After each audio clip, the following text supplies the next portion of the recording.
₹1,00,00,000 సంపాదించాలని చాలా మందికి ఉంటుంది. అయితే కొంచెం ప్లానింగ్ చేస్తే అది అచీవ్ చేయడం పెద్ద కష్టమేమీ కాదు. ఇది నేను గాలి మాటలతో కాదు, నేను లైఫ్లో అచీవ్ చేశాకే మీకు చెప్తున్నాను. ఒకవేళ మీరు నెలకి ₹5,880 కనుక ఇన్వెస్ట్ చేస్తే అది 12% కనుక వడ్డీ వస్తే 25 సంవత్సరాల్లో మీరు మొదటి కోటిని అచీవ్ చేయగలుగుతారు. అదే ₹10,880తో 20 సంవత్సరాల్లో మీరు 1 crore అచీవ్ చేస్తారు. ₹21,020తో 15 సంవత్సరాల్లో మీరు 1 crore అచీవ్ చేస్తారు.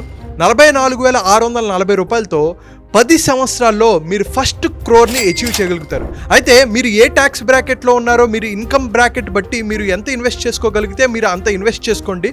ఒకవేళ మీరు 5 ఇయర్స్లో 1 crore అచీవ్ చేసుకోవాలి, ఎలా చేసుకోవాలి తెలుసుకోవాలనుకుంటే కింద 1 crore అని కామెంట్ బాక్స్లో మెన్షన్ చేయండి. హెల్త్, వెల్త్, కెరియర్, రిలేషన్షిప్, బిజినెస్లో గ్రోత్ ఎలా సాధించాలి, స్ట్రెస్ ఫ్రీ లైఫ్ని ఎలా అనుభవించాలి, వీటన్నిటి కోసం నేను ఒక 2 hour ఫ్రీ మైండ్ఫుల్ మిలీనియర్ అనే మాస్టర్ క్లాస్ కండక్ట్ చేస్తున్నాను. తెలుగు వాళ్ళు ప్రపంచంలో ఎక్కడున్నా హ్యాపీగా, హెల్తీగా, సక్సెస్ఫుల్గా ఉండాలనేది నా కోరిక. సో కింద కనిపిస్తున్న నెంబర్కి కాల్ ఆర్ మెసేజ్ చేసి ఈ ప్రోగ్రాంలో రిజిస్టర్ అవ్వచ్చు.